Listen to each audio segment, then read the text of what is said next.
Hello दोस्तों, subscribe कीजिए doctor Ranjit Kumar Singh IAS channel को और साथ ही साथ बेल आइकन को भी दबाइए अपने आईएएस की प्रिपरेशन को द बेस्ट करने के लिए।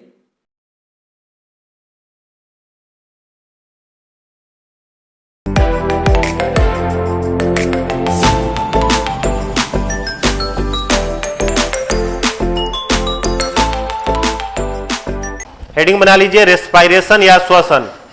पिछले क्लास में हम लोगों ने पढ़ा था ह्यूमन के डाइजेस्टिव सिस्टम के बारे में, और डाइजेस्टिव सिस्टम से रिलेटेड जितने भी ऑर्गेन है सबका सर्जरी एक एक करके हम लोगों ने कर दिया था और जान लिया था कि कैसे फूड का कंप्लीट हम लोगों के बॉडी में डाइजेशन होता है। तो आपको हमने बताया था कि डाइजेशन के प्रोसेस की शुरुआत कहां से हो जाती है, माउथ से।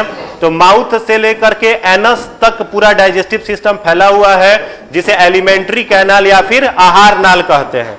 इसकी लंबाई 9 मीटर होती है या 32 से 30 फीट के बीच में रहती है।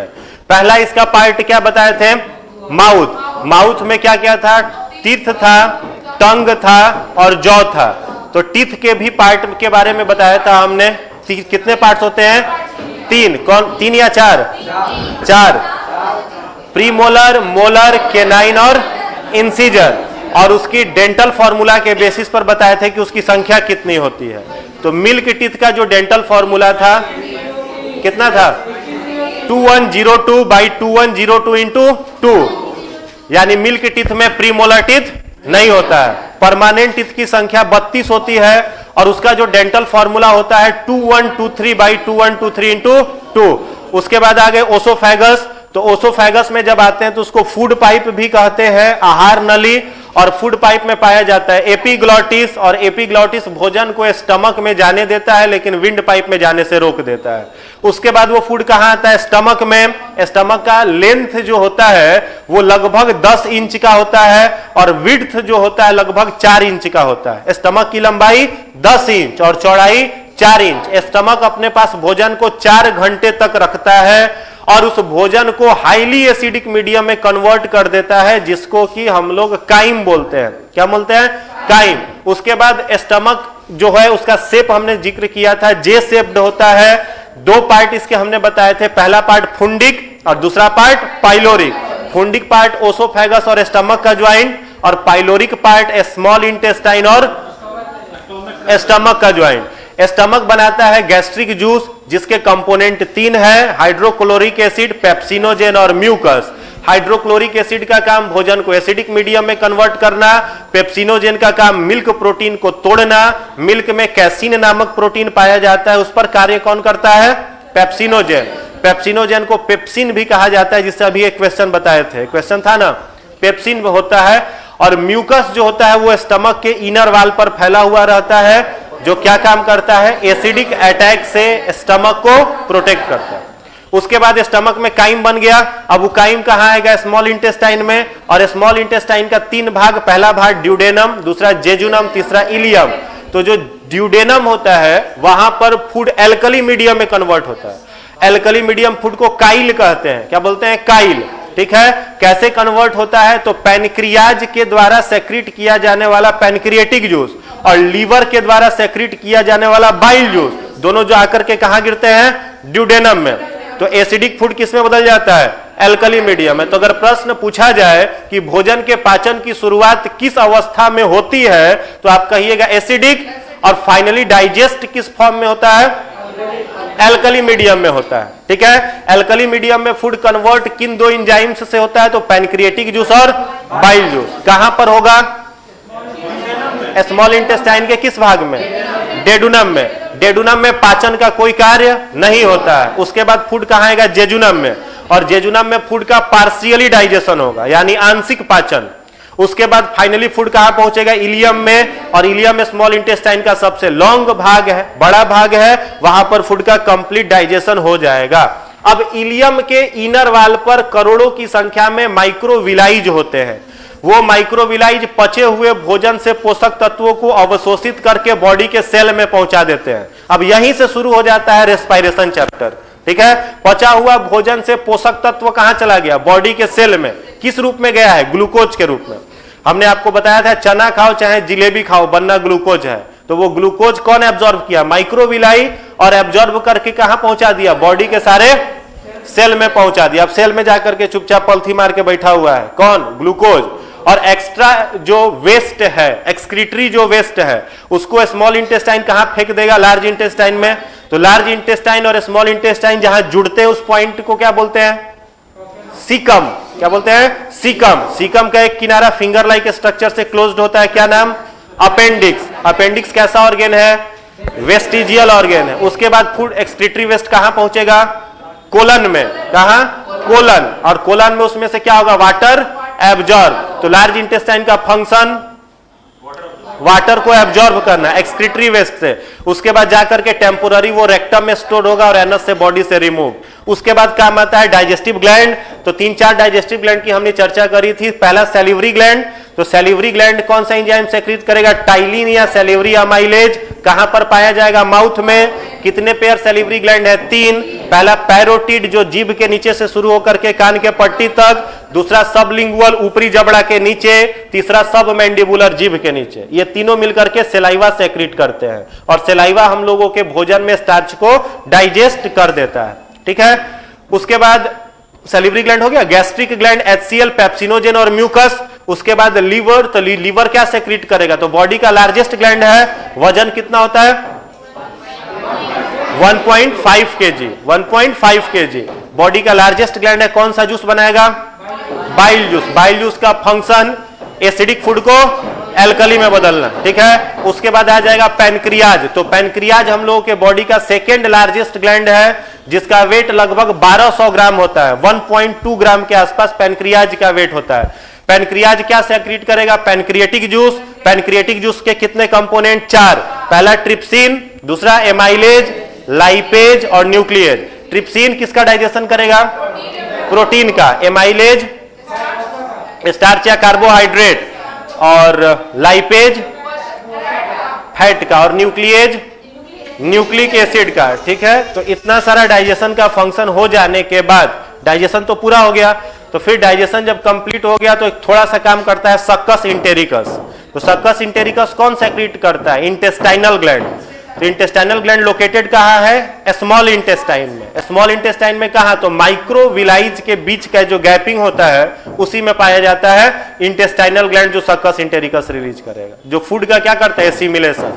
यही हम लोगों ने पढ़ा था। अब देखो रेस्पायरेशन जो है इसका काम ज्यादा नहीं है, बस आपने जो बॉडी के सेल में ग्लूकोज भेज दिया है उस ग्लूकोज को ऑक्सीडाइज्ड करके एनर्जी रिलीज कराना है। क्या कराना है? एनर्जी रिलीज कराना है। तो सबसे पहला पॉइंट अगर हम लोग रेस्पायरेशन को डिफाइन करें तो क्या कह सकते हैं? It is catabolic activity in which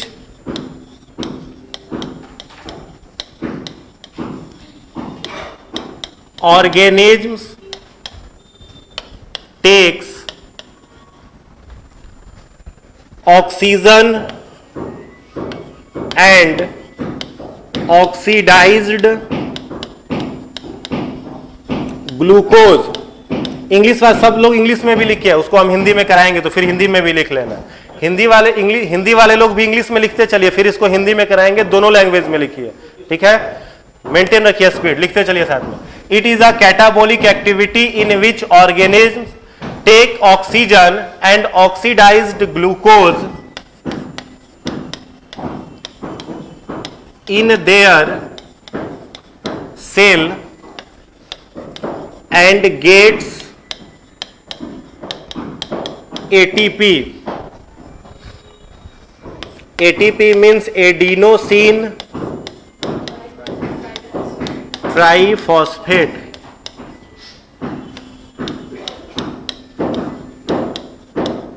adenosine triphosphate. तो रेस्पायरेशन कैसा एक्टिविटी है? Catabolic activity. हम लोगों के बॉडी में जो भी काम हो रहा है जिसके चलते हम लोग जीवित हैं उस एक्टिविटी को क्या बोलते हैं? मेटाबॉलिज्म। ठीक है। और मेटाबॉलिज्म को कितने भागों में बांटा गया है? 2 भागों में, एनाबॉलिज्म और केटाबॉलिज्म। ठीक है। हम लोगों के बॉडी में डाइजेशन हो रहा हो, रेस्पायरेशन हो रहा हो, ब्लड का सर्कुलेशन हो रहा हो, एक्सक्रीटरी वेट का एक्सक्रीशन हो रहा हो, इन सबको बोला जाता है मेटाबॉलिज्म। और मेटाबॉलिक एक्टिविटी जो होता है वो सब इनवॉलेंट्री एक्शन है। मैक्सिमम कैसा एक्शन है? इनवॉलेंट्री। इनवॉलेंट्री एक्शन किसको बोलते हैं? अनैच्छिक क्रिया, जिसको हम लोग कंट्रोल नहीं कर सकते हो। जैसे स्नीजिंग, छींक आ रहा हो रोक लीजिएगा। खाना खा लो और खाना खा करके कहो कि पचने नहीं देंगे, तो आपका बात मानेगा? खाना खा लो और अपने इंटेस्टाइन को यार थोड़ा पचने नहीं देंगे, बैठा रहो यहीं पे, मानेगा आपका बात? डाइजेस्ट होगा ही। वॉमिटिंग आ रहा हो, कहो कि नहीं करेंगे, मुंह दबले रहो, वॉमिट हो ही जाएगा। स्नीजिंग आ रहा हो, कफिंग आ रहा हो, तो ये सब कैसा एक्शन है? इनवॉलेंट्री। रात में सोने के लिए जाइए और अपने हार्ट को कहिए यार 10 मिनट के लिए बंद हो जाओ ना, भोरे चालू हो जाना, तो आपका बात मानेगा? वो पंप करेगा ही ब्लड को। तो ये सब कैसा एक्शन है? इनवॉलेंट्री। तो हम लोग के बॉडी में जो भी एक्शन हो रहा है, सारे एक्शन को कहा जाता है इनवॉलेंट्री एक्शन। ठीक है? तो मेटाबॉलिज्म जो होता है, इसको हम लोग दो पार्ट में बांटते हैं।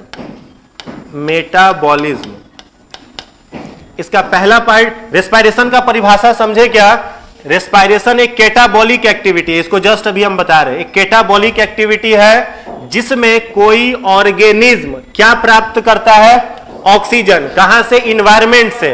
और अपने ग्लूकोज को क्या करता है? ऑक्सीडाइज्ड। ऑक्सीडाइज्ड माने ऑक्सीजन के उपस्थिति में अगर कोई भी वस्तु जलता है तो उसको क्या बोला जाता है? ऑक्सीडेशन।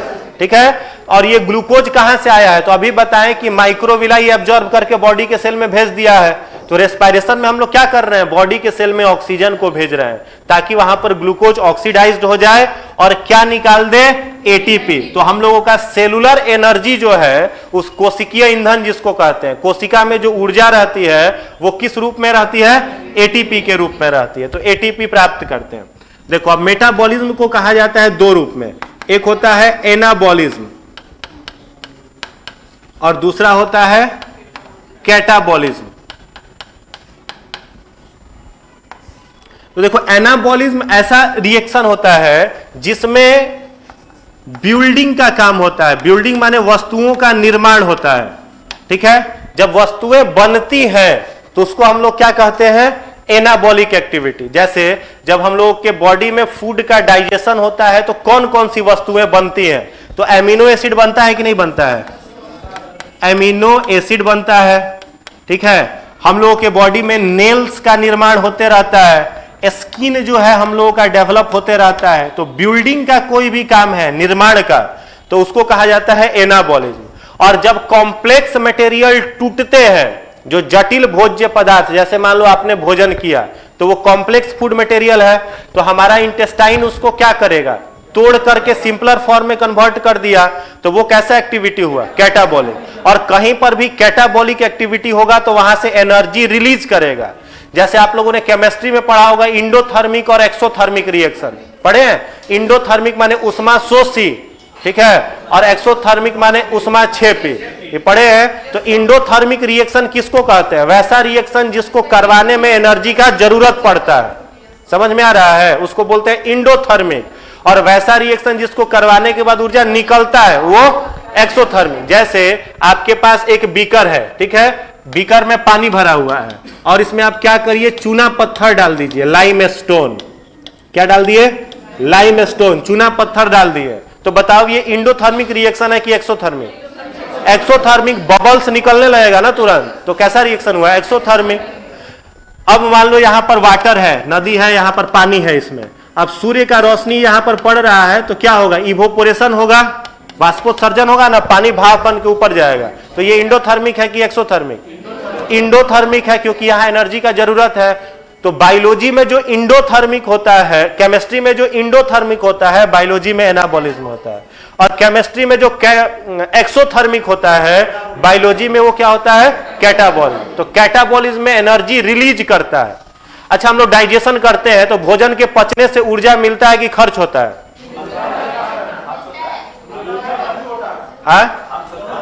नहीं, कोई एगो होगा। याद रखिएगा, डाइजेशन को होने में ऊर्जा खर्च होता है। आप 3 थरिया खा लो तुरंत नींद आ जाएगा, 3 थाली लेकर के खा लिए तुरंत सूत जाओगे। अच्छा, 1 गिलास आपको जूस दे पीने के लिए और 3 थाली भात दे खाने के लिए, तुरंत एनर्जी कौन देगा? जूस देगा। क्यों देगा तुरंत एनर्जी? और लंबा समय तक एनर्जी कौन देगा?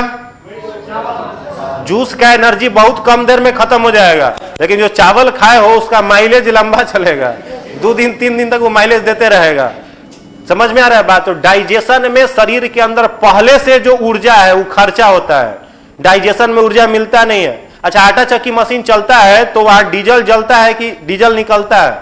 जलता है। तो सिंपल बात है, ये क्या काम कर रहा है? तो भोजन को पीस रहा है। तो शरीर के अंदर पहले से जो ऊर्जा है डाइजेशन में वो खर्चा होता है, और रेस्पिरेशन में ऊर्जा क्या होता है? निकलता है। तो डाइजेशन कैसा एक्टिविटी हो जाएगा? एनाबॉलिज्म कह सकते हैं अगर एनर्जी की बात किया जाए तो, लेकिन उसको डाइजेशन को भी हम लोग कैटाबॉलिज्म में ही इसलिए रखेंगे क्योंकि कॉम्प्लेक्स फूड यहां पर टूट रहा है। समझ गए? तो डाइजेशन किसका एग्जाम्पल हो जाएगा? कैटाबॉलिज्म का हो जाएगा। रेस्पिरेशन किसका हो जाएगा? कैटाबॉलिक का हो जाएगा। समझ में आई बात? देखिए, अब इसके बाद है रेस्पिरेशन को 2 टाइप्स में बांटा गया है। लिखिएगा रेस्पिरेशन, इसका 2 टाइप्स में बांटा गया है इसको। एक होता है एरोबिक, एरोबिक रेस्पिरेशन, हिंदी में बोलते हैं वायवीय श्वसन। एरोबिक रेस्पिरेशन हिंदी में बोलते हैं वायवीय श्वसन। दूसरा होता है एनएरोबिक रेस्पिरेशन, हिंदी में बोलते हैं अवायवीय श्वसन। वायवीय श्वसन और अवायवीय श्वसन। देखो, एरोबिक जो रेस्पिरेशन है, यहां पर इस रेस्पिरेशन में ऑक्सीजन जो होगा वो प्रेजेंट रहेगा, यानी यह रेस्पिरेशन ऑक्सीजन की उपस्थिति में होगी। दूसरा पॉइंट होगा ग्लूकोज कंप्लीट ऑक्सीडाइज्ड हो जाएगा। यहां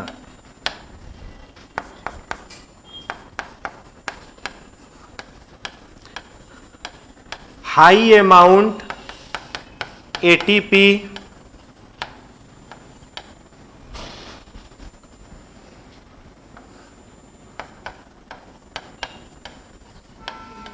released, high amount ATP released.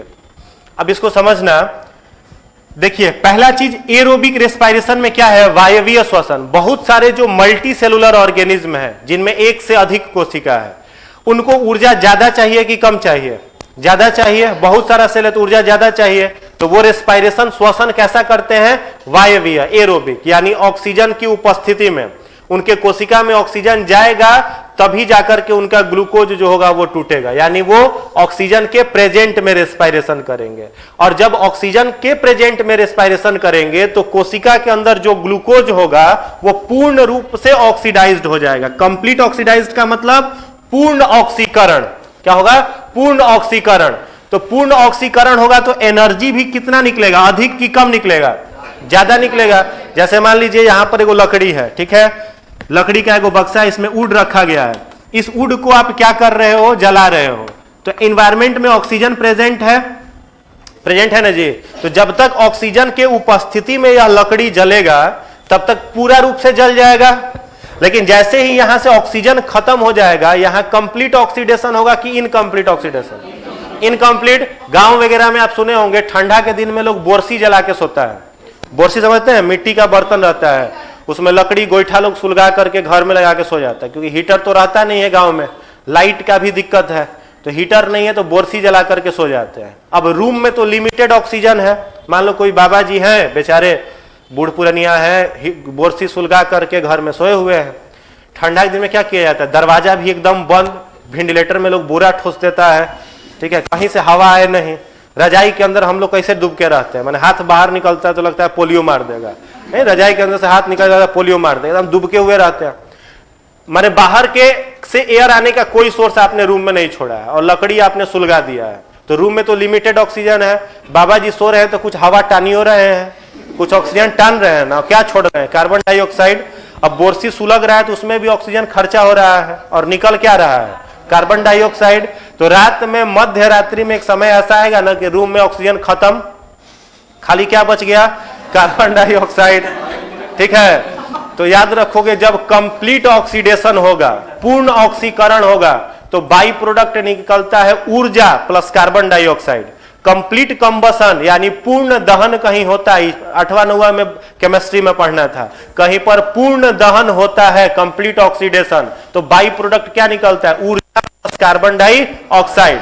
और जब इनकम्प्लीट कंबसन होता है तो वहां पर कम मात्रा में ऊर्जा निकलता है और कार्बन मोनोऑक्साइड निकलता है, ठीक है। और यह कार्बन मोनोऑक्साइड कैसा गैस है, टॉक्सिक गैस है, जहरीला गैस होता है, ठीक है। लेकिन विडंबना यह है कि हमारा ब्लड में जो हीमोग्लोबिन होता है, हीमोग्लोबिन होता है, तो हीमोग्लोबिन ऑक्सीजन से अधिक या कार्बन डाई से अधिक कार्बन मोनोऑक्साइड को अपने अंदर घुला लेता है। सबसे अधिक सॉल्युबल ब्लड में कौन सा गैस होता है, कार्बन मोनोऑक्साइड। तो ऑक्सीजन जब रूम में से खत्म, बोरसी सुलगेगा, तो कंप्लीट ऑक्सीडेशन होगा कि इनकम्प्लीट, इनकम्प्लीट। बाई प्रोडक्ट क्या निकलेगा, बाबा रात में क्या टानेंगे रात भर में बाबा फ्लाइट मोड में रात भर में कहां चले गए बेचारे, फ्लाइट मोड में। सुबह लोग क्या बोलेगा कि बाबा को ठंडा मार दिया, ठंडा मार दिया, यही ना कहेगा, ठंडा नहीं मारा, क्या मारा, गर्मी मार दिया रात भर में गर्मा गए बेचारे। तो हाई अमाउंट में एटीपी रिलीज किस में होगा, ऑक्सीजन के प्रेजेंट में कि एब्सेंट में, प्रेजेंट में, प्रेजेंट में ना, यानी एरोबिक रेस्पिरेशन में। और एनएरोबिक रेस्पिरेशन में अगर कोई जीव रेस्पिरेशन करेगा तो ऑक्सीजन यहां पर क्या रहेगा, एब्सेंट, यानी ऑक्सीजन के अनुपस्थिति में करेगा, ठीक है। एनर्जी हाई अमाउंट में निकलेगा कि लेस अमाउंट में, लेस अमाउंट में, बहुत कम मात्रा में, लेस अमाउंट में। एग्जाम्पल में इसका लिख लीजिएगा, yeast, yeast comma decomposer bacteria, अपघटक जीवाणु इसको हिंदी में कहते हैं, डिकम्पोजर बैक्टीरिया या अपघटक जीवाणु, डिकम्पोजर बैक्टीरिया या अपघटक जीवाणु। क्लियर है, अपघटक जीवाणु समझ रहे हो, डिकम्पोजर बैक्टीरिया। जैसे आपको हमने उदाहरण दिया था, जो फर्स्ट लेक्चर हम लिए थे, उसमें क्या बताए थे कि घर में चूहा हुआ मर गया तो 2 दिन में स्मेल देना शुरू करता है, तो उसको कौन सड़ाता है, डिकम्पोजर बैक्टीरिया, ठीक है। तो डिकम्पोजर बैक्टीरिया कैसे सड़ाएगा, अगर ऑक्सीजन के प्रेजेंस में करने लगे तो सड़ेगा, नहीं सड़ेगा, ऑक्सीजन के एब्सेंस में करता है। कोई दिक्कत इसमें कि नहीं को, आगे बढ़े। अगला हेडिंग बनाइएगा, टाइप्स ऑफ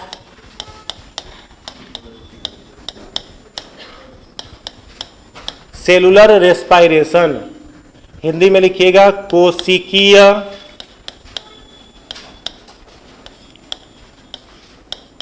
श्वसन के प्रकार। पहला टाइप्स इसका होता है ग्लाइकोलाइसिस, हिंदी में भी ग्लाइकोलाइसिस कहते हैं, अंग्रेजी में भी ग्लाइकोलाइसिस, ठीक है। यहां पर ग्लाइको का मीनिंग होता है, glyco means glucose, glyco means glucose, और लाइसिस मीन्स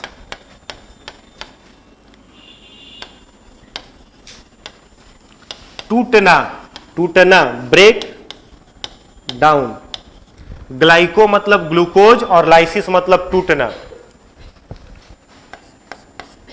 लिखिएगा इसमें, यदि ग्लूकोज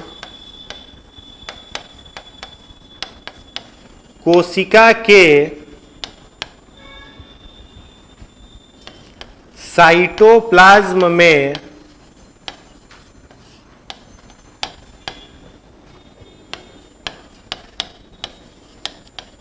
ऑक्सीकृत होता है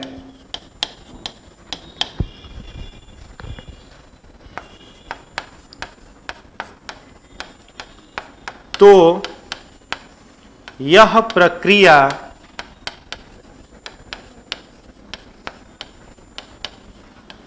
ग्लाइकोलाइसिस कहलाती है।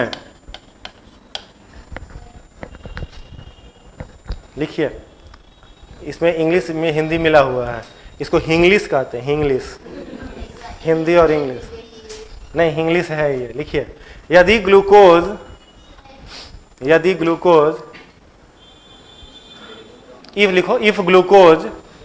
If glucose oxidised inside cytoplasm of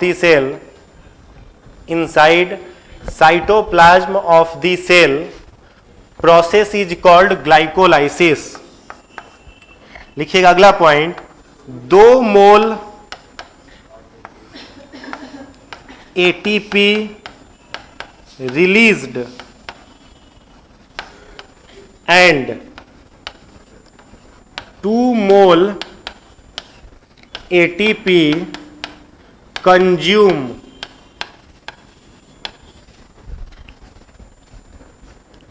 in this process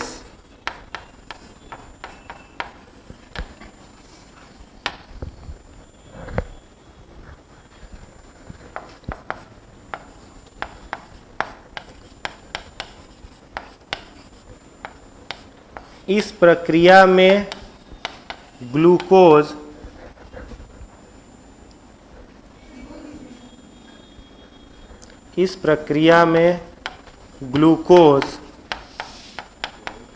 pyruvate में बदल जाता है।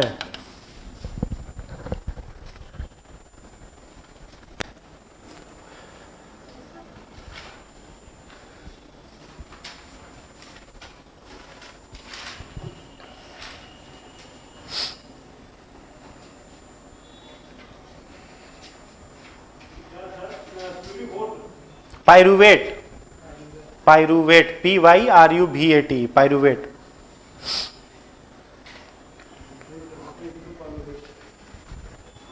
हो गया? देखो इसको समझना। अब हम इतना लिख लिए पहले, फिर आगे बताते हैं, बता रहे हैं। इतना हो गया। देखो अब हम लोग रेस्पिरेशन जो कर रहे हैं, तो आपसे पूछा जाए कि हम लोगों के बॉडी का रेस्पिरेटरी ऑर्गन कौन सा है, तो आप कहिएगा लंग्स है। तो अच्छा बताओ, एनर्जी का जरूरत लंग्स को है कि बॉडी के सेल को है? डाइजेशन जो हो रहा था हमारे बॉडी में, तो उसका जरूरत एनर्जी का डाइजेस्टिव सिस्टम को है कि बॉडी के सेल में? बॉडी के सेल को है। तो डाइजेशन किया कौन? Digestive system. ग्लूकोज को भेज कहां दिया? बॉडी के सेल में। तो रेस्पिरेशन करेगा कौन? लंग्स। तो लंग्स रेस्पिरेशन करता नहीं है एक्चुअली, बस गैसियस एक्सचेंज करता है। ऑक्सीजन को, एयर को लेता है और उस एयर को कहां फेंक देता है? बॉडी के सारे सेल में। और बॉडी के सारे सेल में जब वहां पर ऑक्सीजन चला गया, तो वहां से जब कार्बन डाइऑक्साइड निकलेगा, तो उसको भी वो क्या करता है? सेल के बाहर, लंग्स के बाहर निकाल देता है। तो लंग्स का केवल 2 काम है, ऑक्सीजन लेना, कार्बन डाइऑक्साइड छोड़ना। रेस्पिरेशन का कोई रोल इसका नहीं है। अब रेस्पिरेशन फिर करता कौन है वो समझना। देखो मान लो ये कोई सेल है, ठीक है? तो एक सेल का कितना भाग होता है? तो बेसिक 3 पार्ट होता है। सबसे बाहरी भाग को हम लोग क्या कहते हैं बताइए? सेल मेम्ब्रेन, हिंदी में बोलते हैं कोशिका झिल्ली। सेल मेम्ब्रेन या कोशिका झिल्ली। और इसके अंदर में क्या है? ये हो गया साइटोप्लाज्म, या फिर इसको कोशिका द्रव्य कहते हैं। और यहां पर सेंटर में क्या है? न्यूक्लियस, केंद्रक। तो जब आपने फूड का डाइजेशन किया था, तो वो डाइजेस्टेड फूड आकर के चुपचाप यहां पर ग्लूकोज के रूप में बैठा हुआ है। कहां पर? सेल के अंदर। तो सेल चैप्टर यदि आप लोग पढ़े होंगे, नहीं तो हम पढ़ाएंगे तो बताएंगे कि सेल मेम्ब्रेन जो होता है, इसको अर्धपारगम्य झिल्ली कहते हैं, ठीक है? या इंग्लिश में सेलेक्टिवली परमिएबल मेम्ब्रेन। क्यों? सेमी परमिएबल या सेलेक्टिवली परमिएबल, अर्धपारगम्य झिल्ली। यह क्यों ऐसा काम करता है? क्योंकि यह प्रोटीन और लिपिड का बना हुआ होता है, ठीक है? इसका नेचर कैसा है? सेलेक्टिवली परमिएबल, सेलेक्टिवली परमिएबल, ठीक है? चुने हुए पदार्थों को सेल के अंदर आने देगा और बाहर आने देगा। तो ब्लड जो होता है ऑक्सीजन को लेकर के कहां जा रहा है? इस कोशिका के अंदर। तो बताओ ये जाने देगा कि नहीं जाने देगा? जाने देगा। तो ये क्या जा रहा है? O2 plus blood. अब देखिए यहां लिख दिए हम O2 प्लस ब्लड। तो हम लोग रेस्पिरेशन में कौन सा गैस लेते हैं? यहां पर छन्ना लगा हुआ है कि छान लीजिएगा यहीं से O2। एयर लेते हैं, रेस्पिरेशन में क्या लेते हैं, एयर, और air is the mixture of different gas, ठीक है। क्या क्या है इसमें, नाइट्रोजन, कार्बन डाइऑक्साइड और ऑक्सीजन, बेसिक यही तीन है ना। नाइट्रोजन आप जान रहे हो कितना परसेंट, कार्बन डाइऑक्साइड, ऑक्सीजन 21%, ठीक है। तो जब हम लोग रेस्पिरेशन में सांस अंदर खींचते हैं तो खाली ऑक्सीजन नहीं लेते हैं, पूरा एयर लेते हैं, और लंग्स में क्या जाता है, पूरा एयर, ठीक है। अब हमारा हार्ट जब पंप करता है ब्लड को, अगला चैप्टर यही है, हार्ट जब ब्लड को पंप करता है तो वो ब्लड कहां पर आता है, हम लोग के फेफड़ा में, लंग्स में, और ब्लड में होता है रेड पिगमेंट जिसे हीमोग्लोबिन कहते हैं, and this haemoglobin is capable to dissolve only oxygen and carbon dioxide, not nitrogen. तो नाइट्रोजन कहां पर आ जाएगा, फेफड़े में, और ब्लड क्या लेकर के चला जाएगा बॉडी के सेल में, ऑक्सीजन और कार्बन डाइऑक्साइड दोनों। लेकिन देख रहे हो कार्बन डाइऑक्साइड का कॉन्सेंट्रेशन मात्र 0.03% है, इसलिए यहां पर उसको नेग्लिजिबल माने हैं। सेल के अंदर कार्बन डाइऑक्साइड भी जा रहा है लेकिन परसेंटेज कम है, इसीलिए इसको नेग्लिजिबल माने हैं, ठीक है। तो क्या गया सेल के अंदर, ऑक्सीजन और ब्लड। तो इस ब्लड को आप शुद्ध रक्त कहिएगा कि अशुद्ध रक्त, शुद्ध, प्योर ब्लड। प्योर ब्लड को ऑक्सीजिनेटेड कहते हैं कि डीऑक्सीजिनेटेड, ऑक्सीजिनेटेड, हिंदी में ऑक्सीकृत रक्त कहते हैं। तो उस कहां गया, सेल के अंदर। तो यह जो ऑक्सीजन है इस ग्लूकोज को सबसे पहले कहां पर जला देगा, साइटोप्लाज्म में। अरे ऑक्सीजन गया तो ग्लूकोज को जलाएगा कि नहीं जलाएगा, कहां जला दिया, सेल के साइटोप्लाज्म में। तो जब ग्लूकोज यह सेल के साइटोप्लाज्म में जलेगा तो किस रूप में बदल जाएगा, pyruvate. Glucose is converted into pyruvate. तो सबसे पहले ग्लूकोज का ऑक्सीडेशन कहां हुआ, साइटोप्लाज्म में। इस प्रक्रिया को कहते हैं ग्लाइकोलाइसिस। समझ में आई बात। ग्लाइकोलाइसिस क्या है, जब ग्लूकोज के मॉलिक्यूल्स सेल के साइटोप्लाज्म में ऑक्सीडाइज्ड होते हैं, यह प्रक्रिया कहलाती है ग्लाइकोलाइसिस, ठीक है। तो ग्लाइकोलाइसिस में क्या होता है, हम लोगों के शरीर के अंदर जो पहले से एटीपी है उसका 2 मोल एटीपी खर्चा हो जाता है और 2 मोल एटीपी निकलता भी है। तो पूछा जाए कि पाइरुवेट में कितना मोल एटीपी प्राप्त होता है, 2 मोल। कितना मोल एटीपी खर्चा होता है, तो 2 मोल, ठीक है। अब यह पाइरुवेट जो होता है, जैसे ग्लूकोज का फॉर्मूला क्या था, C6H12O6, ये होता है C3H4O3, ये क्या है, पाइरुवेट है, ठीक है। तो ग्लूकोज किस में बदल गया, पाइरुवेट में। कहां पर, सेल के साइटोप्लाज्म में। क्लियर है। अब जब यह पाइरुवेट है तो इस पाइरुवेट का अब ऑक्सीडेशन कहां होगा, तो आपने सुना होगा कि सेल का साइटोप्लाज्म जो होता है, इसी साइटोप्लाज्म में रॉड शेप्ड स्ट्रक्चर पाया जाता है जिसे बोलते हैं माइटोकॉन्ड्रिया। क्या बोलते हैं, माइटोकॉन्ड्रिया। तो अब क्या होगा, सेल के माइटोकॉन्ड्रिया में इस पाइरुवेट का ऑक्सीडेशन होगा, ठीक है। सेल के साइटोप्लाज्म में पाया जाने वाला जो माइटोकॉन्ड्रिया है वहां पर पाइरुवेट का क्या होगा, ऑक्सीडेशन। तो जब पाइरुवेट का ऑक्सीडेशन माइटोकॉन्ड्रिया में होता है, अभी लिखना नहीं, इसको लैंग्वेज में हम लिखवाएंगे, उस प्रक्रिया को बोला जाता है क्रेब साइकिल। क्या बोलते हैं, क्रेब साइकिल, क्रेब चक्र। क्रेब नामक वैज्ञानिक ने सबसे पहले इसको देखा था। तो जब पाइरुवेट का ऑक्सीडेशन क्रेब साइकिल के द्वारा माइटोकॉन्ड्रिया में होगा ना, तो यहां पर एटीपी निकलेगा कितना, 36 मोल। कितना निकलेगा, 36 मोल, और 2 मोल जाकर के भी जुड़ जाता है वहां पर, तो 38 मोल एटीपी हो जाता है। समझ में आया। तो अगर आपसे पूछा जाए साइट ऑफ क्रेब साइकिल क्या है, साइटोप्लाज्म की माइटोकॉन्ड्रिया। अच्छा, आपने बचपन से ही सुना होगा कि mitochondria is called power house of this cell. तो क्यों power house of this cell कहते हैं, समझ में आया, क्यों कहते हैं, क्योंकि यहां पर क्रेब साइकिल होता है। अरे ग्लाइकोलाइसिस में साइटोप्लाज्म तो 2 गुना निकाल रहा है एटीपी, तो इसको कहेंगे पावर हाउस, नहीं कहेंगे। माइटोकॉन्ड्रिया को क्या कहेंगे, पावर हाउस, क्योंकि 36 मोल एटीपी निकाल रहा है।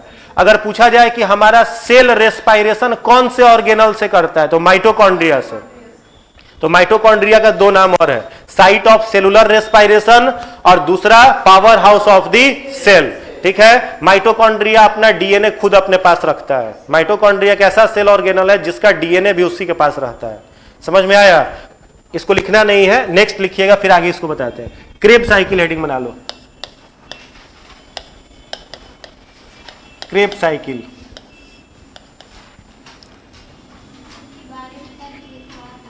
हाँ, क्रेब साइकिल लिखिएगा। पाइरुवेट का लिख लेना, C3H4 O3। पाइरुवेट का ऑक्सीडेशन जब माइटोकॉन्ड्रिया में होता है तो वह प्रक्रिया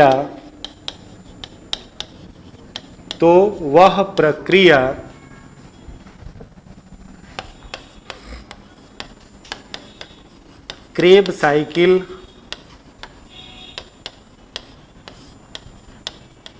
कहलाती है।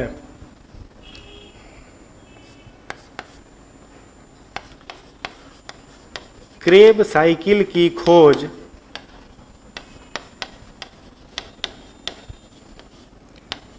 क्रेब नामक विद्वान ने किया था।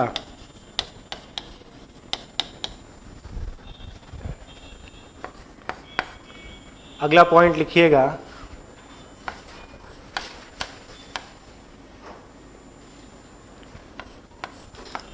क्रेब चक्र या क्रेब साइकिल के कारण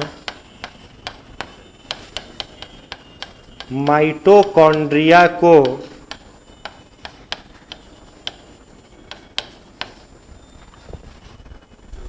पावर हाउस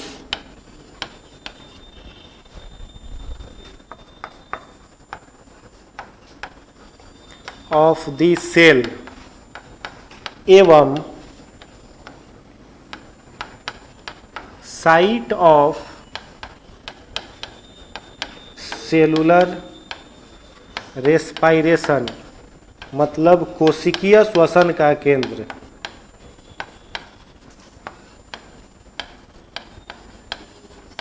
कोशिकीय श्वसन का केंद्र कहते हैं।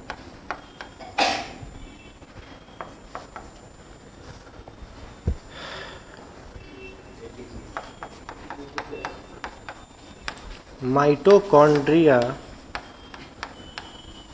36 मोल एटीपी तैयार करता है।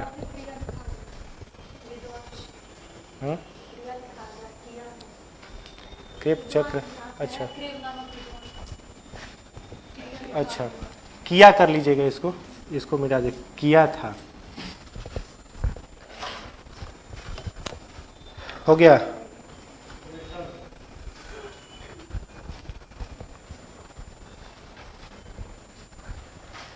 हो गया।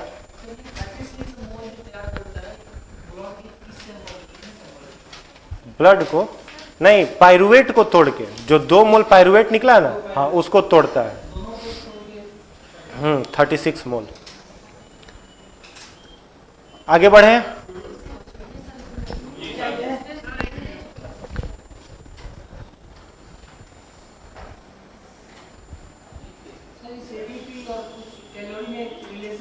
हाँ वो भी बताएंगे जस्ट।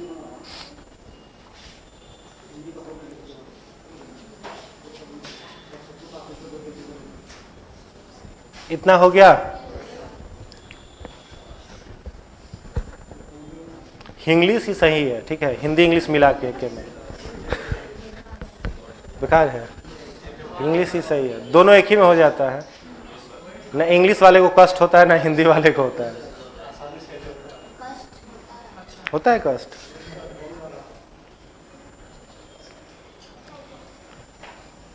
आप लोग 3-4 दिन लिखते रहोगे यार। चलो अब देखो, ब्रीदिंग जो होता है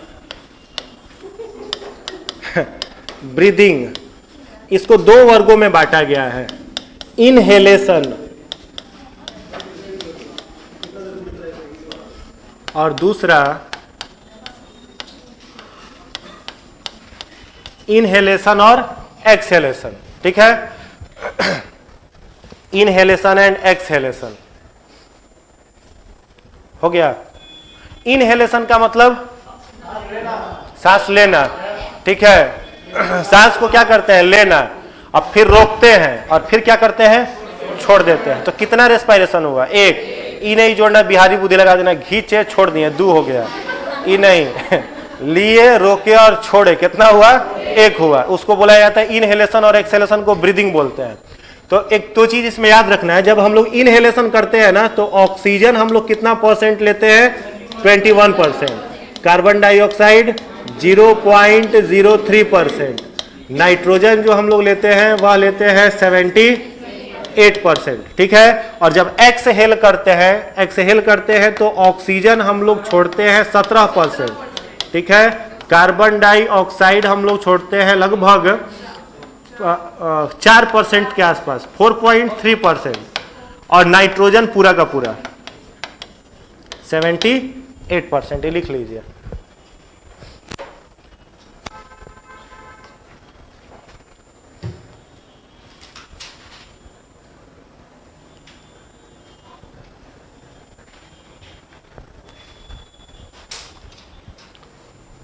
अच्छा, आपसे मान लो पूछा जाए 1 मिनट में हम लोग कितना बार सांस लेते हैं, तो क्या बोलोगे, 72 बार। कितना बार,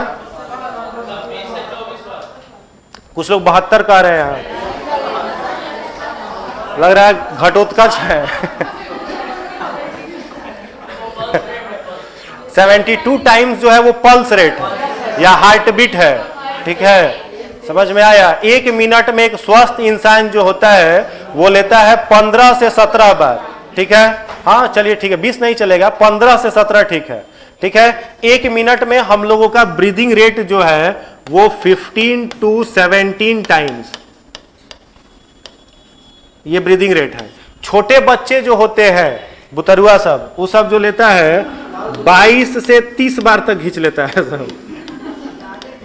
ये छोटका बचवा सब लेता है, चूंकि वो सब का फेफड़े रहता है, लेता है छोड़ता है, लेता है छोड़ता है, छोटा छोटा फेफड़ा रहता है, तो वो नहीं लेता है 22 से 30 बार। और बूढ़ा बुजुर्ग लोग रहता है वो हवा बचाता है ना, बूढ़ा बुजुर्ग लोग 10 से 12 बार में काम चला लेते हैं, ठीक है। 10 से 12 बार में काम चला लेते हैं। तो ये 3 को याद रखिएगा। ये हो गया वयस्क व्यक्ति का, एडल्ट पर्सन का हो गया, ये हो गया छोटे बच्चों का, चाइल्ड्स का, और ये बूढ़ा बुजुर्ग का, ओल्ड पर्सन का, 1 मिनट में, ठीक है। बूढ़ा लोग कहता है ढेर दिन विकेट बचा नहीं है, तो बचाते हैं हवा कुछ वो लोग बचाते हैं।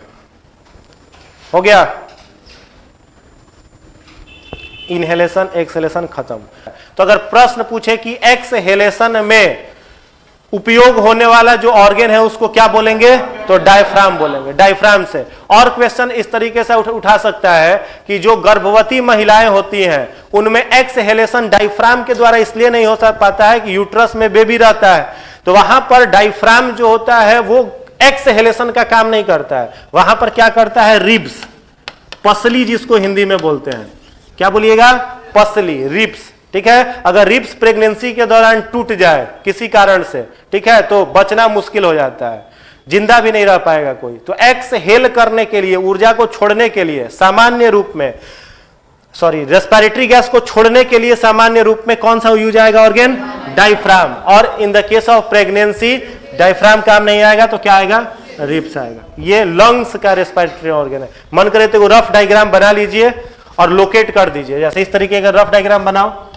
ये हो गया हम लोगों का लैरिंग्स, फेरिंग्स हो गया, यहां पर आने के बाद स्प्रिंग शेप्ड स्ट्रक्चर, ट्रैकिया हो गया, ट्रैकिया ब्रोंकाई में ओपन हुआ,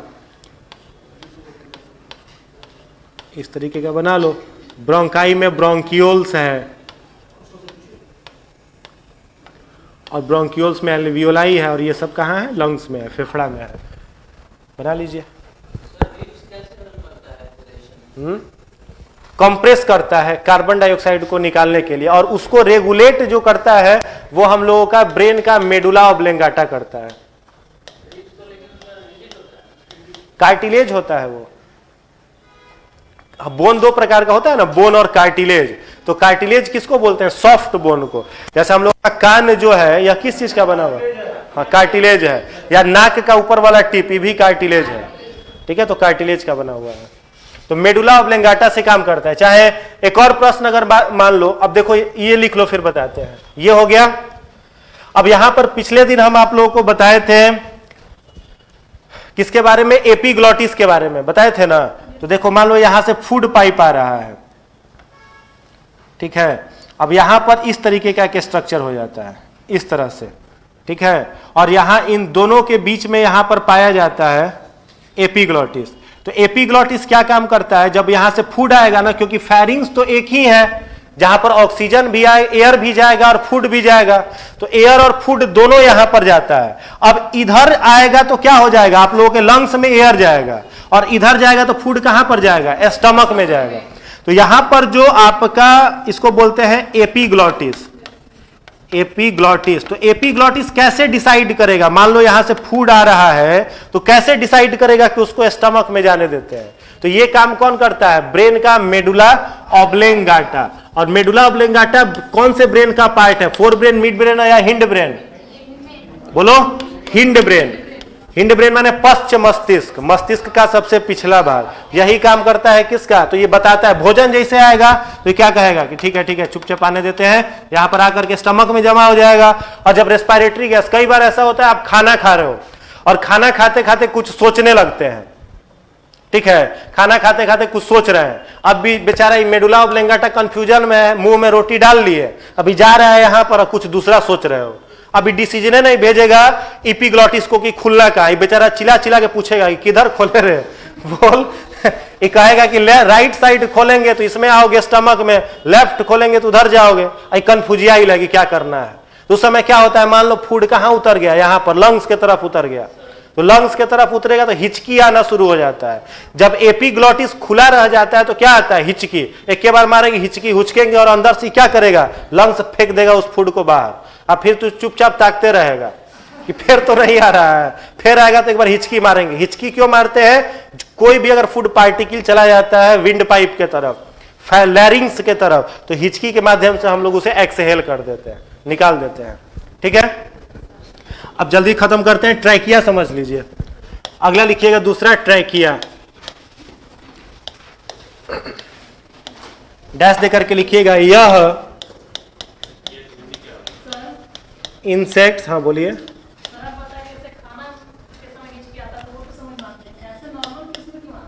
पानी जब शरीर में ऑक्सीजन की कमी होगी तब आएगा, ठीक है। जब बॉडी के सेल में ऑक्सीजन की कमी आएगी फिर भी हिचकी आएगा। और खाना के समय हिचकी और सड़क जाना दोनों होता है।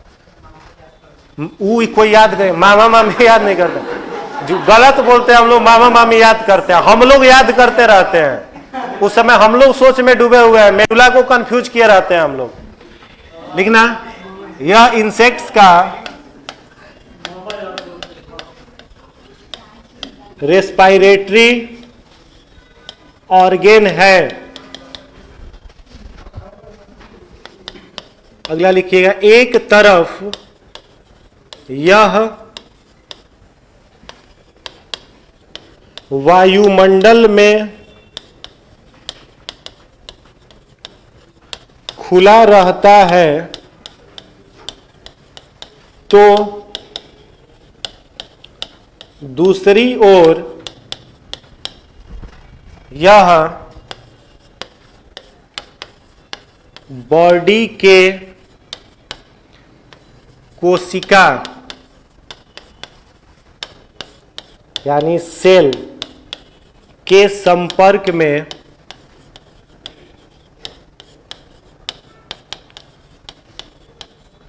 होता है।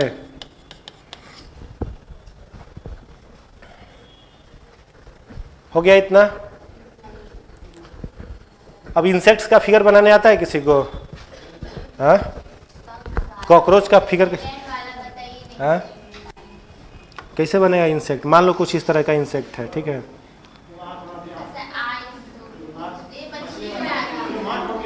मान लो इंसेक्ट है ना, मानने में क्या जा रहा है? चक्का वाला इंसेक्ट है, ये उड़ेगा। मान लो कॉकरोच है, क्या है? कॉकरोच है, चक्का वाला कॉकरोच है, ठीक है। चलो अब टाइम जा रहा है, देखो इसको समझो। पिछले दिन भी हम आपको क्या बताए थे, कॉकरोच का स्केलेटन इंडो स्केलेटन होगा कि एक्सो स्केलेटन? एक्सो स्केलेटन किस चीज का बना होगा? काइटिन का, बताए थे ना। काइटिन कैसा सेक्राइड होता है? पॉलीसेक्राइड, पॉलीसेक्राइड, डाइसेक्राइड या मोनोसेक्राइड? पॉलीसेक्राइड यानी डेड होगा। अब देखो ये मान लो पॉलीसेक्राइड शुगर का बना हुआ पूरा इंसेक्ट का क्या है, बाहर का बॉडी है। अब इसी बॉडी पर छोटे छोटे पोर्स होंगे जो पूरा शरीर पर इसका रहता है। इसी पोर्स को बोला जाता है ट्रैकिया। क्या बोलते हैं? ट्रैकिया। एक तरफ ट्रैकिया कहां पर ओपन है? इन्वायरमेंट में, और दूसरी तरफ कहां खुल रहा है? बॉडी के सेल में। अब विज्ञान में आप लोग एक नियम पढ़े होंगे, विसरण, transfer of gases from higher concentration to lower concentration is called diffusion. उच्च सांद्रता से निम्न सांद्रता की ओर गैसों का स्थानांतरण क्या कहलाएगा? डिफ्यूजन। तो यहां पर एयर में गैस का कॉन्सेंट्रेशन हाई है कि लो है? हाई है। यहां सेल में गैस का कॉन्सेंट्रेशन लो है, तो ऑटोमेटिकली एटमॉस्फेरिक ऑक्सीजन सेल के अंदर इंटर करेगा, कर गया। और इसके सेल में क्या है? ग्लूकोज मॉलिक्यूल्स है कि नहीं है? अरे भी तो खाना खा के ग्लूकोज रखा है, तो ग्लूकोज मॉलिक्यूल्स है। तो जब ऑक्सीजन आएगा तो ग्लूकोज मॉलिक्यूल्स को क्या करेगा?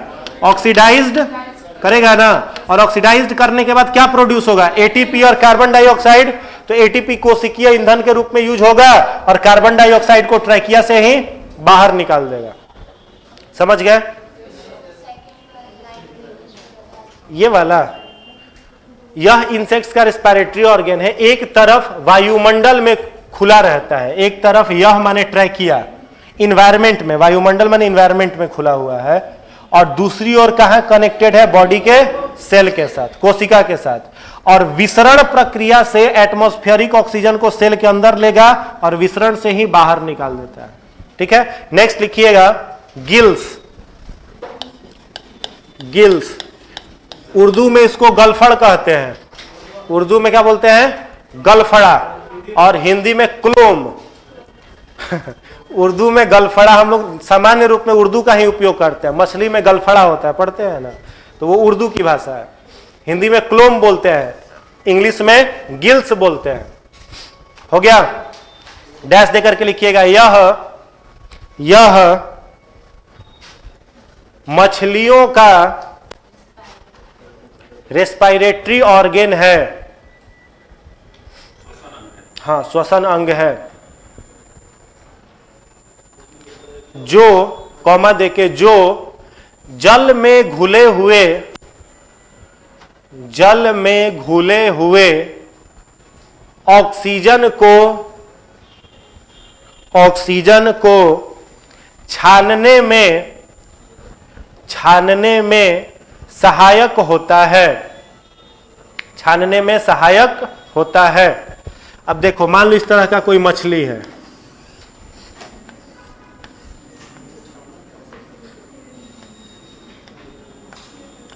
मछली ठीक है ना, पानी में डाल देते हैं तो मर जाएगी, नहीं निकलवे नहीं करेंगे। एक्वेरियम में मछली को देखोगे ना तो लगातार पानी पीते रहती है। अब देह होकर इतना बड़ा नहीं है जितना पानी पी जाती है, उतना पानी अगर स्टोर रखे तो फट जाएगी बेचारी। तो पानी पीती है, तो पानी का मतलब H2O। अच्छा बताओ, ऑक्सीजन वाटर में सॉल्युबल है कि नहीं है? है। तो पानी में ऑक्सीजन घुला हुआ रहेगा। बाजार में मछली खरीदने कभी गए हो? अगर गए होगे तो ताजा मछली आप कैसे पहचानते हो? गलफड़ा उठा के देखते हैं, थोड़ा सा गलफड़ उठा करके देखिएगा, अगर रेड दिख रहा है खूब लाल तो मछली ताजा है, और अगर वो पीला पड़ रहा है गलफड़ा तो मछली को ढेर देर से बर्फ में रखा है, इसलिए कैसा हो रहा है? पीला पड़ गया है। अब मछली का गलफड़ लाल रंग का है तो उसमें ब्लड आता होगा, बोलिए ना जी, आता होगा। अब ब्लड आता होगा तो ब्लड में क्या है? हीमोग्लोबिन, जिसके चलते वो रेड कलर का है। ठीक है, और आप यह भी जान रहे हो कि मछली का हार्ट जो होता है 2 चैम्बर का होता है। कितने चैम्बर का होता है? 2 चैम्बर का। तो पानी जब मछली पीती है ना तो वह पानी कहां पर जाता है? उसके गिल्स में, गलफड़ा में गया। और जैसे ही पानी मछली के गिल्स में गया तो इस पानी में घुला हुआ जो ऑक्सीजन है वो मछली के ब्लड में मिल गया, और मछली के ब्लड में मिल करके उसके बॉडी के सारे सेल में चला गया। और उसके बॉडी के सेल में पहले से, मान लो ये बॉडी का सेल है, तो बॉडी के सेल में पहले से क्या है? ग्लूकोज। तो ग्लूकोज के मॉलिक्यूल्स को वह ऑक्सीजन क्या करेगा? ऑक्सीडाइज्ड। और तब तक ब्लड इंतजार करते रहेगा कि कार्बन डाइऑक्साइड निकालो, और कार्बन डाइऑक्साइड यहां से निकलेगा तो वही ब्लड अपने में क्या मिला लेगा, कार्बन डाइऑक्साइड, जो अभी ऑक्सीजन लेकर के गया था। ठीक है, उस ब्लड में क्या मिल गया, कार्बन डाइऑक्साइड, और कार्बन डाइऑक्साइड वाला ब्लड कहां आएगा, मछली के हार्ट में। याद रखोगे मछली में ब्लड का सर्कुलेशन सिंगल होता है। कैसा सर्कुलेशन होता है, सिंगल। मछली में सिंगल सर्कुलेशन है, हम लोगों में डबल सर्कुलेशन, द्विपथ परिसंचरण मनुष्य के हृदय में होता है, और मछली के हृदय में सिंगल सर्कुलेशन। केवल एक बार ब्लड आएगा, कैसा, ऑक्सीजनेटेड की डीऑक्सीजनेटेड, डीऑक्सीजनेटेड कार्बन डाइऑक्साइड वाला। ऑक्सीजन वाला ब्लड तो सीधा कहां चला गया था, उसके सेल में। ठीक है, अब इसका हार्ट पंप करेगा तो ब्लड कार्बन डाइऑक्साइड को लेकर के कहां आएगा, गिल्स में, फिर गिल्स से ही वह कार्बन डाइऑक्साइड को क्या करेगी, पानी के अंदर भेज देगी। समझ गए, तो गिल्स का फंक्शन क्या है, जल में घुले हुए ऑक्सीजन का एब्जॉर्ब करना और एब्जॉर्ब करके ऑक्सीडेशन करा देना। कोई दिक्कत, क्लियर है। नेक्स्ट अगला पॉइंट नोट में लिखिएगा, नोट में लिखिएगा, अगर मेढक फ्रॉग, अगर मेढक हाइबरनेशन अवस्था में, समझाते हैं इसको, पहले लिख लीजिए, हाइबरनेशन अवस्था में, समझाएंगे, इंग्लिश में ही लिख लो, हाइबरनेशन अवस्था में रहता है तो त्वचा से, त्वचा ब्रैकेट में स्किन लिख लीजिएगा, SKIN, स्किन, त्वचा से सांस लेता है, त्वचा से सांस लेता है। ठीक है, हाइबरनेशन अवस्था का मतलब होता है जब मेढक निष्क्रिय पड़ा रहेगा। कई को मेढक को देखोगे ना, जिसको भदावा बेंग हम लोग कहते हैं, बरसात के समय बड़का बड़का निकलता है, 5-5 किलो का, हाँ पीला वाला, राते में पेको पेको करते रहेगा। वो टर टर नहीं बोलता, वो पेको पेको बोलता है, टर टर नहीं बोलता, पेको पेको। लॉन्ग जंप करता है, या से कूदेगा तो उधर तक चल जाता है, लॉन्ग जंप करता है। ठीक है, बाकी के दिन में नहीं दिखेगा, बरसात के ही दिन में दिखेगा। बाकी समय कहां चल जाता है, मिट्टी के अंदर अंडा देने के लिए। ठीक है, कई फीट मिट्टी के अंदर चला जाता है अंडा देने के लिए।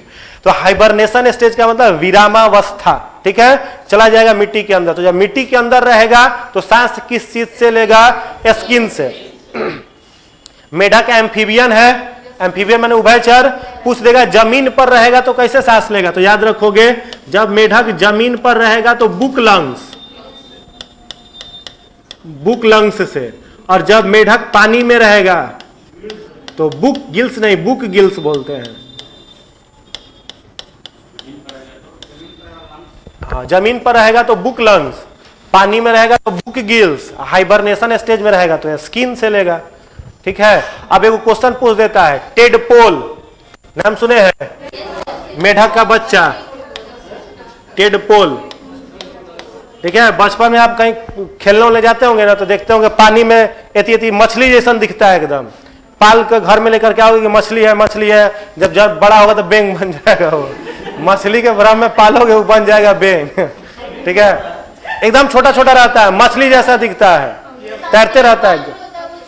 हाँ एकदम छोटा, हाँ ब्लैक कलर का लगेगा मछली है। वो मछली का लार्वा रहता है, और जो मछली का मेढक का लार्वा है, और जब बड़ा होता है तो बेंग बन जाता है। तो पालना मत उसको ले आके। तो टेडपोल पूछ दे रेस्पिरेशन किस चीज से करेगा, तो क्या बोलिएगा, बुक गिल्स। टेडपोल का रेस्पिरेटरी ऑर्गन लिख लेना, बुक गिल्स। ठीक है, अगर पूछ दे मान लो एक कोशिकीय जीव श्वसन किस प्रक्रिया से करेंगे, तो यूनिसेलुलर ऑर्गेनिज्म में लिख लीजिएगा। यूनिसेलुलर ऑर्गेनिज्म में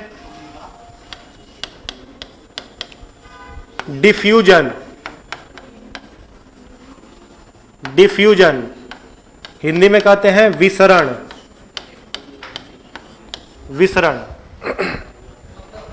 विसरण transfer of gases from higher concentration to lower concentration.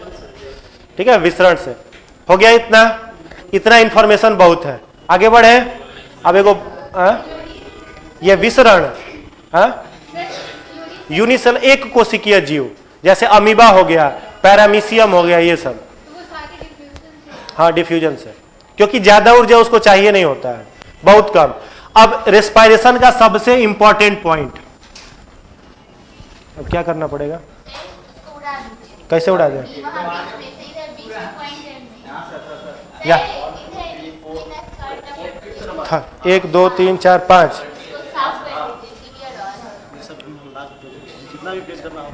Okay ठीक है, बस एक पेज का ही काम है। चलो अब देखो, अभी लिखना नहीं है, केवल समझना है। हम लोग रेस्पिरेशन किस लिए कर रहे हैं? सेल के अंदर में क्या है? ग्लूकोज। इसी ग्लूकोज का ऑक्सीडेशन करना है तो रेस्पिरेशन कर रहे हैं, और तो कोई काम है नहीं। लिखना नहीं, अभी समझना है। देखो, इस ग्लूकोज का रेस्पिरेशन सबसे पहले कहां होगा? सेल के प्रोसेस का नाम अभी बताए, ग्लाइकोलाइसिस। बताए थे ना, ग्लाइकोलाइसिस में ग्लूकोज टूटेगा तो किस में बदल जाएगा? मतलब 2 कै मोल एटीपी रिलीज करेगा? 2 मोल एटीपी रिलीज करेगा, यानी C3H4। ठीक है। अब देखो, इस पाइरुवेट का अब ऑक्सीडेशन मान लो कहां पर हो रहा है? सेल के माइटोकॉन्ड्रिया में। कहां पे? माइटोकॉन्ड्रिया में। तो बताना, माइटोकॉन्ड्रिया में जब इसका ऑक्सीडेशन होगा तो ऑक्सीजन के प्रेजेंट में होगा कि एब्सेंट में? रेस्पिरेशन एरोबिक की anaerobic? Aerobic. By product ATP, ATP बनेगा ना, ऊर्जा कै मोल? 38 मान लो, ठीक है, क्योंकि 2 को ऐड हो गया। 38 mole plus H2O plus carbon dioxide release कर जाएगा। ठीक है। अब देखो, मान लो इसी ग्लूकोज का ऑक्सीडेशन कौन कर रहा है? ईस्ट। तो ईस्ट एरोबिक करेगा कि एनारोबिक? ऑक्सीजन प्रेजेंट होगा कि absent? Absent. By product ethanol plus ATP, और इसी इथेनॉल को अगर पानी में डाल देंगे तो शराब बन जाएगा, इथाइल अल्कोहल। ठीक है। इसीलिए बेकरी उद्योग में, केक बनाने में, शराब बनाने में किसका यूज किया जाता है? ईस्ट का यूज किया जाता है। ठीक है। अब मान लो यही ग्लूकोज का ऑक्सीडेशन हम लोगों के सेल में कहां हो रहा है? मसल्स में, मांसपेशियों में। कई बार क्या होगा, जब आपको ज्यादा ऊर्जा की जरूरत पड़ेगी और खूब काम कर रहे हो तो हम लोग हाँफते हैं, तो नाक से नहीं टान पाते हैं, हवा तो मुंह से टानते हैं। तो क्यों टानते हैं मुंह से? क्योंकि ज्यादा ऊर्जा की जरूरत है, तो ज्यादा रेस्पिरेशन करना है। तो जब मसल्स में रेस्पिरेशन होगा तो यहां पर क्या होगा? ऑक्सीजन लेस अमाउंट में होगा, कम मात्रा में होगा। तो बाई प्रोडक्ट क्या बनेगा? लैक्टिक एसिड प्लस एटीपी, और इसी लैक्टिक एसिड के कारण मस्कुलर क्रम्प होता है, मस्कुलर क्रैम्पिंग, मांसपेशियों में दर्द।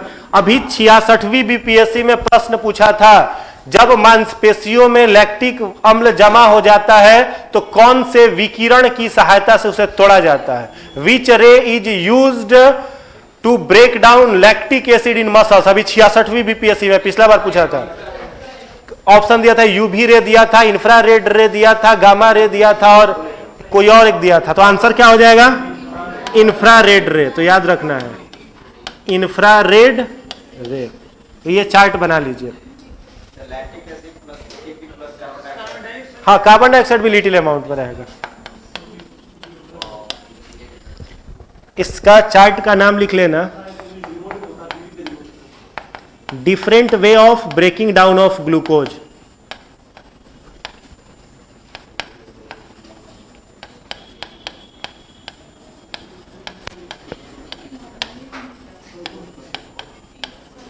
चलो जल्दी छाप लो इसको। कौन वाला?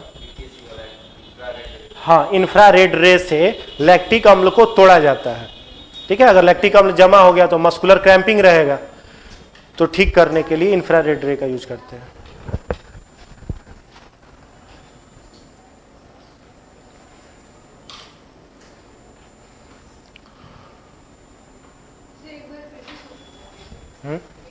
हाँ, लिख लो पहले, फिर बताते हैं। सब लोग लिख लीजिए एक बार और इसको बता देते हैं।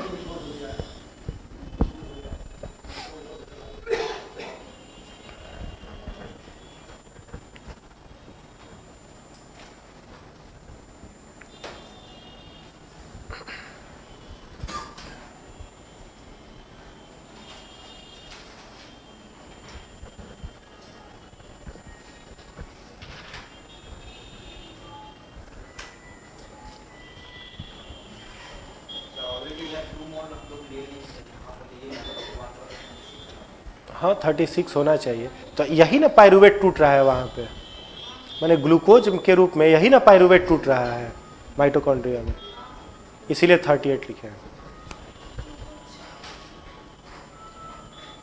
हो गया?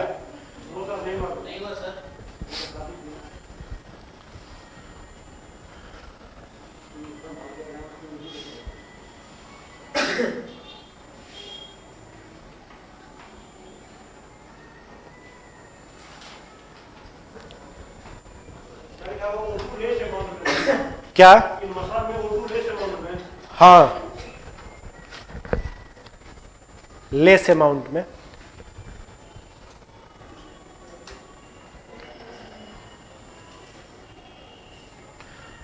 इसको एक बार समझ लो। देखो हम लोगों के बॉडी के सेल में ये पूरा का पूरा रेस्पिरेशन का समरी है, ठीक है। हम लोगों के बॉडी में इस ग्लूकोज को माइक्रोविलाई भोजन पचने के बाद सेल के अंदर पहुंचा देता है, ये हम लोगों ने डाइजेशन में देखा था, ठीक है। अब सेल के अंदर ग्लूकोज पहुंच गया है, अब इसी ग्लूकोज को जलाना है, तोड़ना है, तभी तो ऊर्जा मिलेगी। तो सबसे पहले मान लो यहां पर कोई सेल है और सेल के अंदर आप ब्लड के साथ क्या भेज रहे हो? ऑक्सीजन को, ऑक्सीजन प्लस ब्लड भेज रहे हो। तो ब्लड जब साइटोप्लाज्म में पहुंचेगा, यहां हो गया साइटोप्लाज्म, तो साइटोप्लाज्म में ही क्या है? ग्लूकोज। तो यह ग्लूकोज जल रहा है कहां? सेल के साइटोप्लाज्म में। तो पूछ देगा आपसे कि इस प्रक्रिया का नाम बताइए, तो बता दिए ग्लाइकोलाइसिस, ठीक है। तो ग्लाइकोलाइसिस में टूटेगा क्या? ग्लूकोज साइटोप्लाज्म के अंदर। किस रूप में टूटेगा? पाइरूवेट। तो कितना ऊर्जा खर्च होगा पाइरूवेट बनने में? तो 2 मोल ऊर्जा जो शरीर के अंदर पहले से है। और कितना मोल ऊर्जा मिलेगा? तो 2 मोल ऊर्जा ही मिलेगा। पाइरूवेट का ये फॉर्मूला हो गया, ठीक है। उसके बाद ये वाला पाइरूवेट से हम लोगों को काम चलने वाला नहीं है। 2 मोल एटीसीपी से क्या काम चलेगा? तो फिर इस पाइरूवेट का ऑक्सीडेशन कहां होता है? सेल के माइटोकॉन्ड्रिया में। तो इस प्रक्रिया का नाम हमने अभी बताया था क्या?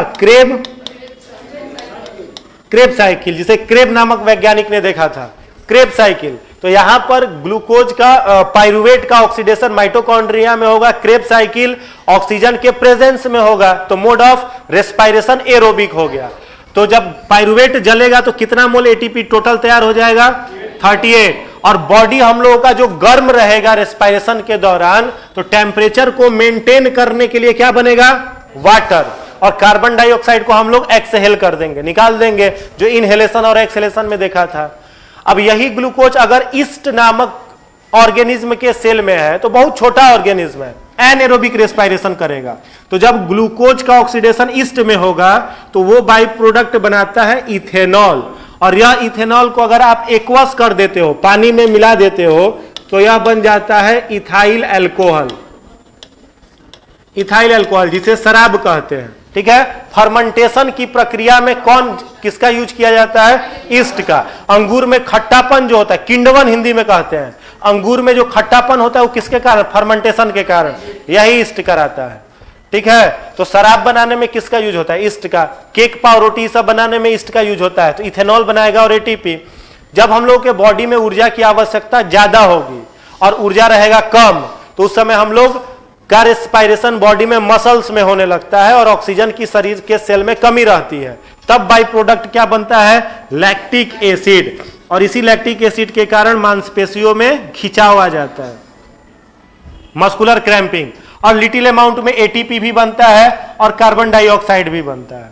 और इस लैक्टिक एसिड को तोड़ने के लिए डॉक्टर जिस रे का यूज करता है, वो रे का नाम है इंफ्रारेड रेज, ठीक है।